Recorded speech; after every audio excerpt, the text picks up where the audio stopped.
Hey, what's going on, guys? Welcome back to my YouTube channel.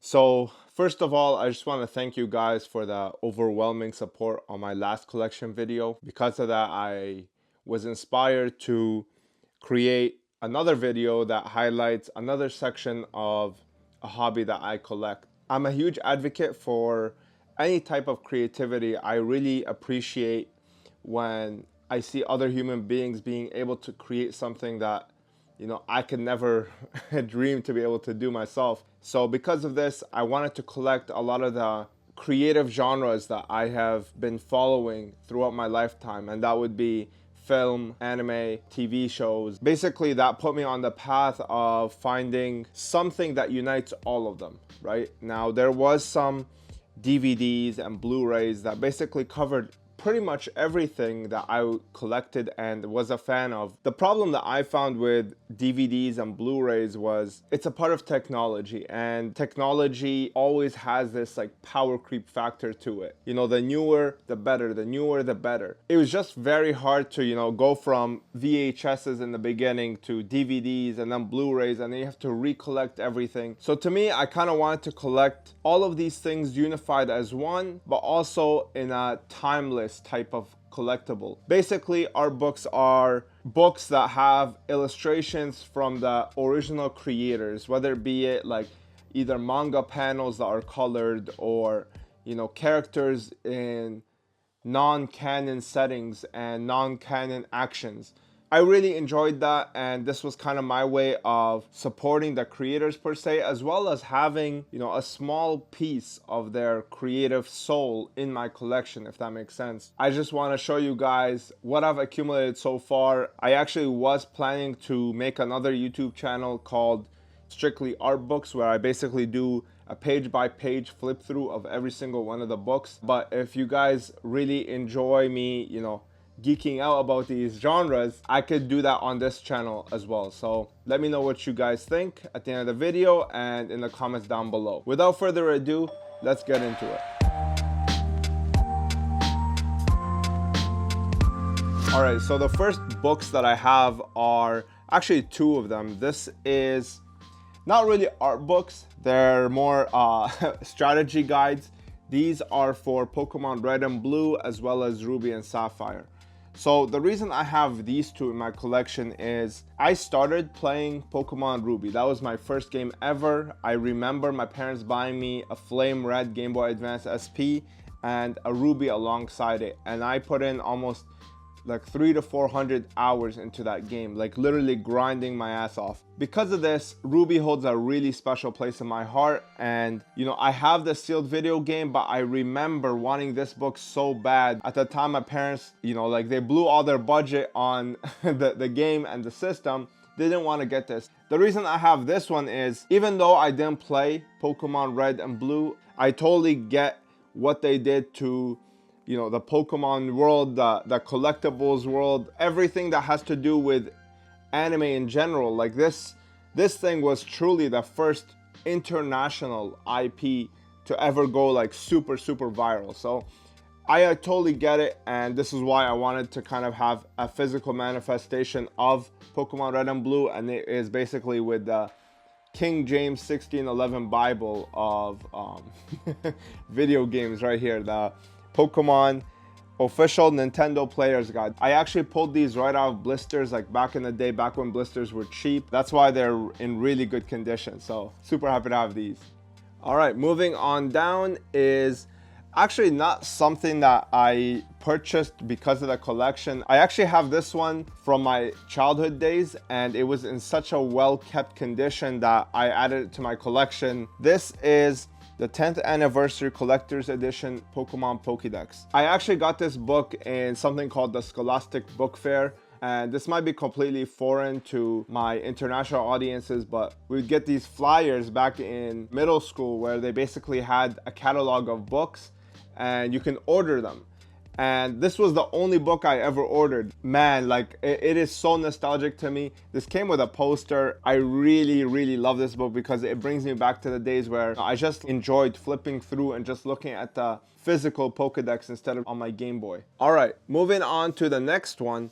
This is another Pokemon book, but this one is more towards the TCG side. This book has a collection of illustrations of the TCG card game, and I really love this book because to me, in terms of TCGs, all of my budget towards them is spent in Yu-Gi-Oh! Because that's what's most nostalgic to me. However, I do respect what the trading card game of Pokemon did, and I do want to house a sort of catalog of the artworks that I remember from back in the day. And what's really cool about this one is it has a lot of the original Wizards of the Coast artworks in like larger formats. So it was such a nice release. It was so compact. I believe I got this one for like $10. This is one of those books I really love, and I recommend it to any TCG collector who's kind of priced out of the Pokemon TCG. So yeah, that's that.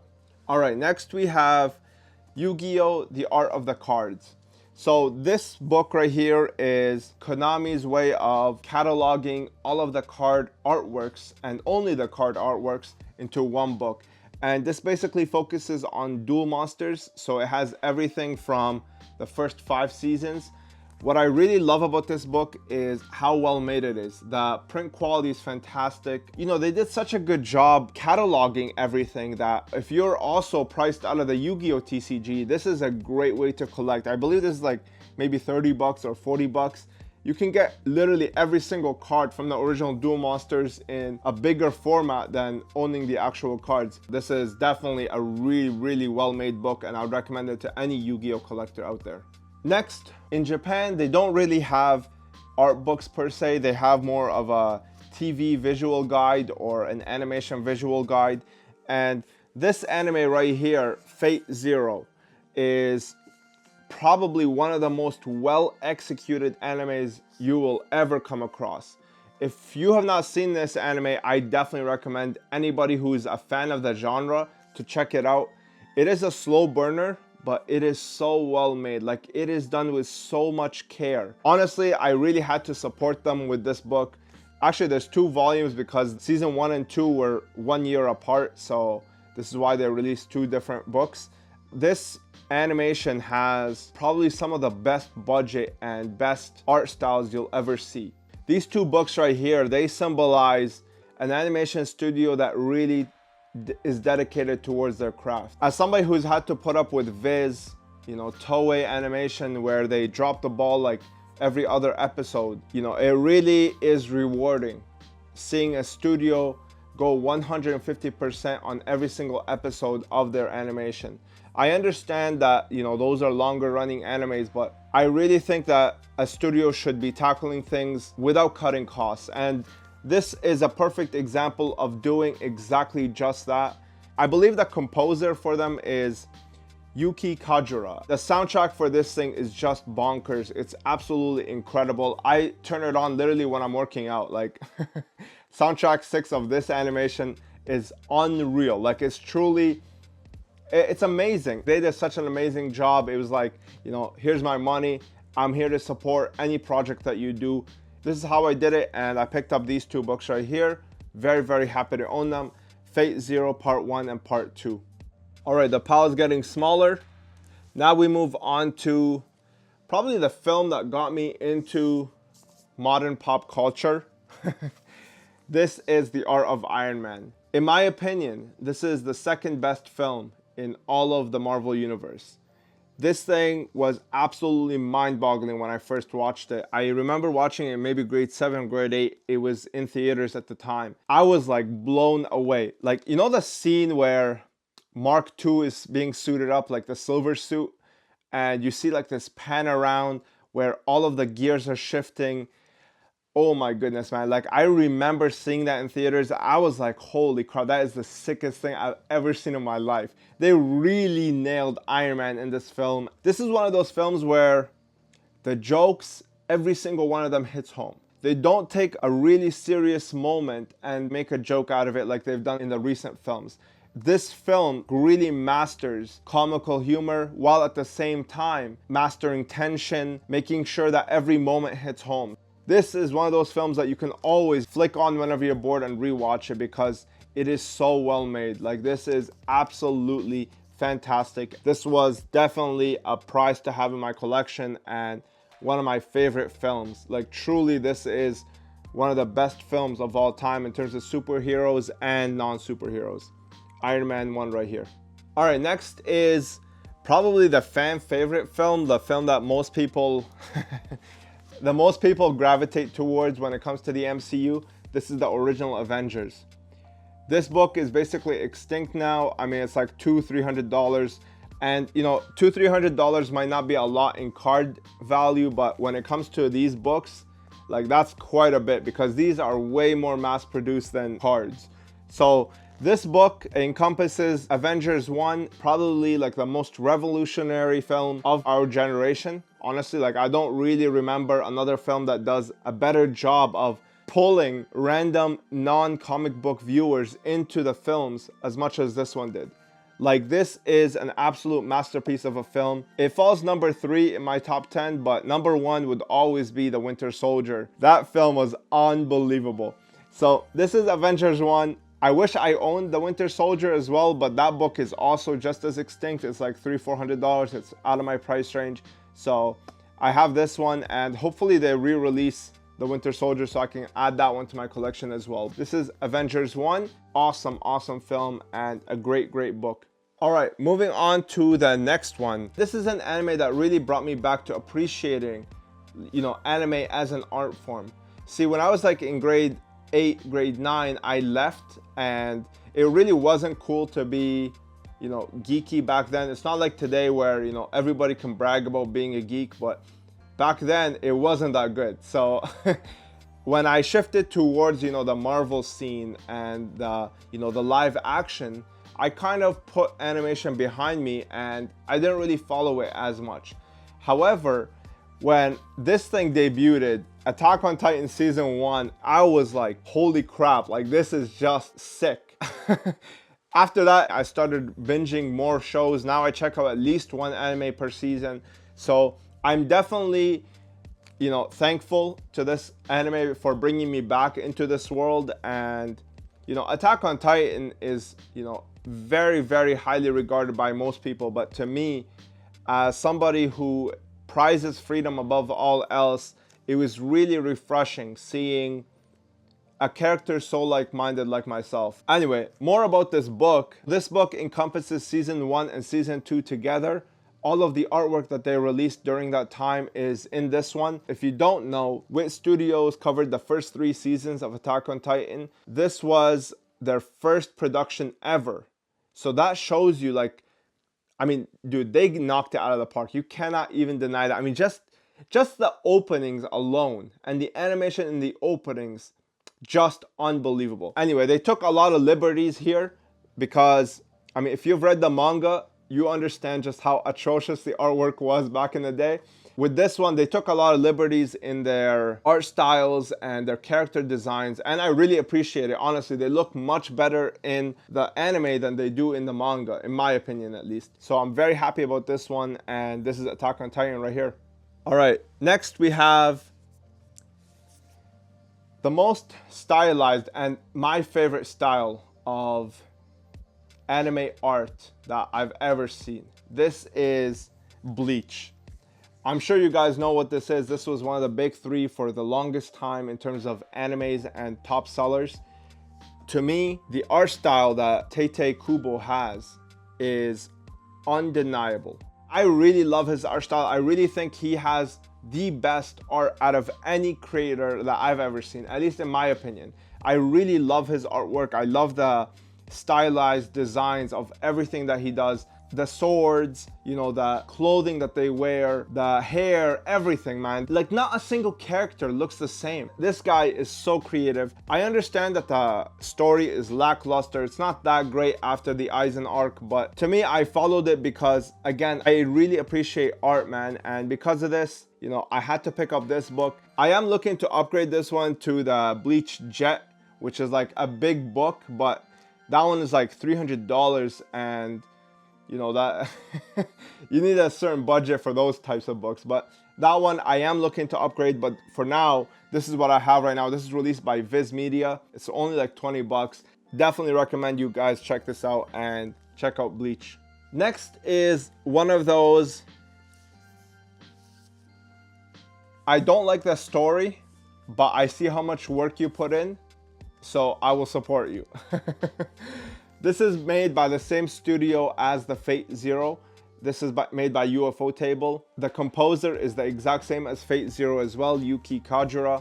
You know, this story it's hard to watch because the main character is not very relatable. Like, it's a very obscure character and you really don't have a lot to relate to. It's definitely a slow burner, number one, but number two, I found it boring at times. Okay, I just couldn't relate personally. I mean, you know, some people have differing opinions, but to me, I just didn't really see it. And a lot of people say it's because the source material is weaker than the other works that they've adapted. But while watching it, there was no denying that I could see how much meticulous effort that they put into this. Like the raindrops, the blood splatter, the snow, the soundtrack, like everything was so beautiful about this anime that I was like, you know what? Take my money. And I picked up this book. I mean, you'll see right here as I browse through it, it's absolutely incredible. Like, the artwork is so well done. Everything is super top notch. For an anime that came out in 2007 or 2008, this thing holds up so well to the stuff that's coming out right now. Whatever you're seeing in the pictures, this is exactly how the anime looks. It's that crystal clear, it's that sharp.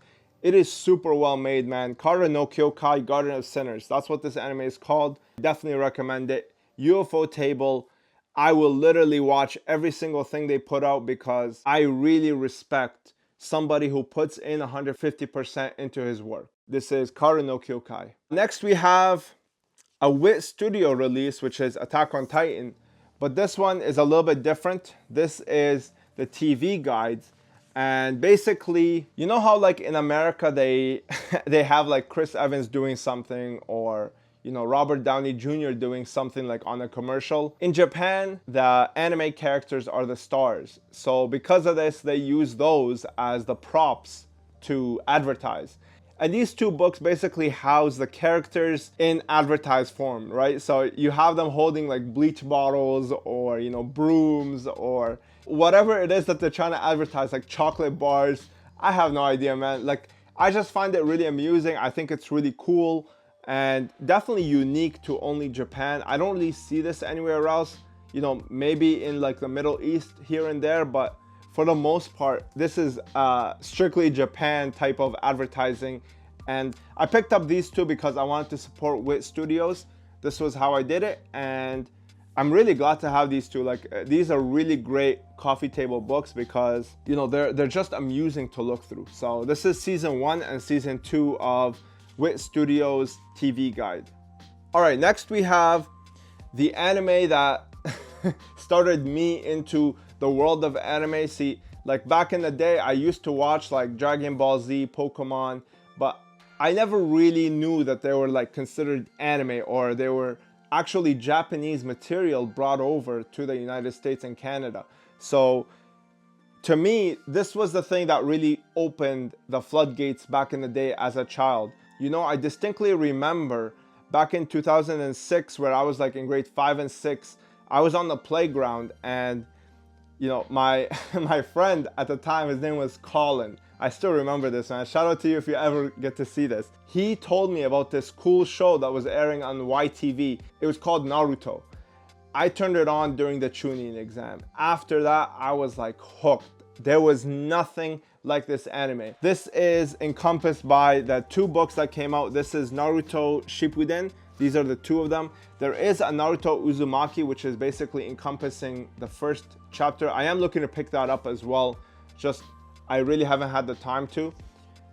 This anime was game changer. See, I've seen Dragon Ball Z, I've seen Pokemon, but I have never seen something so sinister as Orochimaru. You know what I mean? Like, when you see him in the forest, the Chunin forest or whatever it's called, I don't remember, but when you saw him there and he like attacked Sasuke, man, like, I don't know, to me that was absolute game changer. I was never the same after that. I was watching YTV at 8 p.m. every Friday. It was like YTV, and then they had kind of like sub channels, And Bionics was the one where they had Naruto, Inuyasha, Gundam Seed, Bleach. This was the thing that started it all, and it still holds so strong even to this day. And proof of that is the huge blow up that it had in the past 2 years with TikTok, right? Like everybody started watching it. Even my wife likes this show. There's not too many things where she was able to binge 500 episodes on. And this was one of those things where, you know, she was sitting there binging it all day and night. So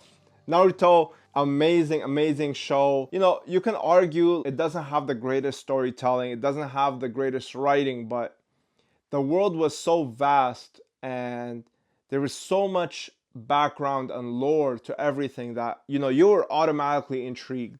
Honestly, I really love this show. It's one of my top 10 of all time. This is Naruto right here.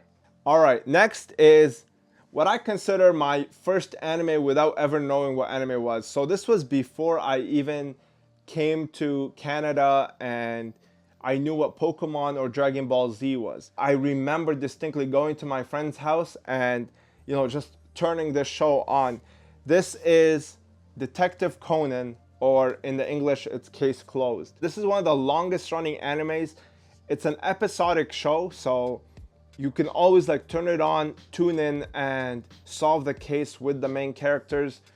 I thought it was a really badass show. It's extremely well made, and you know, the thing that I liked about this one was the artist was able to capture fear and terror so well in the eyes. Like he does this simple trick where, you know, he really expands the eyes, but the pupils get so small. And when you see that in the animation or in the manga, it really emphasizes the fear factor. In my opinion, he does an amazing job with his art style. Case Closed, Detective Conan, whatever you want to call it. This is a true jewel in my collection. This is so nostalgic to me. I absolutely love this book. Next is my favorite film franchise, Planet of the Apes. I think this is one of the most well done franchises in all of cinematic history. I watched the original ones. I believe the first one came out in 1968, I think. Don't quote me on that. The first one was amazing. Second one was amazing. I was not even born. Like my parents were just being born at that time. To me, I feel like those films were so well made. You know, they're really true timeless masterpieces. However, what really pulled me to the Planet of the Apes franchise was the most recent 3 films. Like I watched those first and then I ended up going back to watch the older vintage ones. But the 3 that were released in this decade, in my opinion, are bar none the best trilogy ever released in any franchise, like ever. I honestly think it's better than The Dark Knight. I think it's better than Lord of the Rings. I definitely recommend you check out the films if you haven't. And if you have, definitely check out the older ones because the older ones are extremely well made and extremely thought-provoking to say the least. That's Planet of the Apes. All right, moving on to the last like 4 books. This is One Piece. This is the first compendium. Viz actually released this in 3 different books. What happened was they ended up scrapping that and re-releasing those 3 books in this one, and from now on they're doing just basically 3 arcs per book. One Piece, in my opinion, has some of the best characters out there. As somebody who seeks the utmost freedom possible, I really gravitate towards, you know, the Luffy's, the King Rogers, all of those characters and their ilk. In my opinion, I think every anime that has this type of theme to it, I truly attach to it, and you know, I end up collecting it. And this is one of those books. I really love One Piece. I really think it's a microcosm of the world we live in today. Take that however way you will, but this is One Piece and really happy to have this one in my collection. Next is not really a film or anime art book. However, this is a memoir to myself and my history in another industry before I joined cards. I actually used to work in statues and figurines. In that time, I basically gravitated towards a certain company called Sideshow Collectibles. I really felt like they had some of the best art design that I've ever seen, even compared to other companies. I kind of wanted to have a small memoir to dedicate to that time in my life. And the way I did that was by purchasing their really clever books called Capturing Archetypes. These two books right here, volume 1 and 2, encompass every single statue that they ever released. And as somebody who doesn't have the space to house all their statues, this is a good compromise in my opinion. Capturing Archetypes is one of the most amazing books I've seen. The quality is so nice. I am looking for the third volume of this. However, I also don't appreciate how Sideshow oversaturates everything. So because of this, I also pick them up in the aftermarket. For now, I have 1 and 2, and these are some of the best coffee table books you will ever find. That's Capturing Archetypes volume 1, 2, and 3. All right, second to last, we have probably one of the most well-known animes out there, one of the most famous ones. This is Fullmetal Alchemist. This is actually not even based on the anime. This is just artwork from the manga. They haven't released one for the anime, and I wish that they would, because I would love to collect both of them. I read the books, but I also watched the show. It has a lot of esoteric and occultic references in there. You know, if you're just looking at this two-dimensionally, you'll still have a blast watching this, but if you truly want to experience this in full, you have to be able to understand what it's symbolizing. This show is an absolute masterpiece, especially the second half in my opinion, and the characters are what make this show so good. Fullmetal Alchemist has some of the best characters you will ever come across. And every single one of them is so fleshed out and so well done that, you know, you end up missing every single one of them once they leave the screen. Fullmetal Alchemist, man, like, this show is absolutely superb. Definitely recommend this. All right, now we've come to the last and biggest boss monster of my collection. This is the Monster Art Box by Konami. This was an OCG release. And in my opinion, you know, I always say this, I say Konami really knows how to tickle the fancy of collectors, and this is an amazing way to do it. This art box has 3 books inside. One of them is the Kazuki Takahashi art books. Basically, he has character designs and, you know, some artistic stylized way of portraying his characters in this book. The second one is the OCG artworks. Basically here they have full arts of, you know, the fan favorite monsters. Like you'll see Burstinatrix, Avion, Buster Blader. You'll see like the full art there, not cut off or not cropped into the card layout. And then last but not least is the card art collection. This thing is badass, man. This thing has every single card released from 1996 all the way up to 2018. I mean, what more could you want? I wish that they would release this in the TCG, man. Like, this thing is so amazing. Like, Konami, what are you doing? This is honestly one of the best coffee table books, just like the Capturing Archetypes. I mean, if you have a Yu-Gi-Oh room, for example, throw this on your coffee table. Every single person that comes in there will be flipping through it, and it'll be a joy. Honestly, this thing is absolutely super impressive. And to top it all off, they threw an exclusive Exodia card in here. Like, what more could you ask for? Honestly, like, the OCG really gets the best stuff. I wish they would bring this to the States, but for now I have the OCG one. I'm very happy with it. Extremely well made, super high quality. It retails for around like 200 bucks, but the card itself is $150, so you can get this for very, very cheap. Like, compared to all the other books, you're getting a lot for the difference there. So I definitely recommend this to any Yu-Gi-Oh collector. This is an absolute masterpiece of a release, and that's the Monster Art Box. So there you have it, guys. That's my whole collection. Hopefully you enjoyed me talking about like these random things that don't really mean much to anybody but myself. So thanks for watching, guys. Appreciate you tuning in. Peace.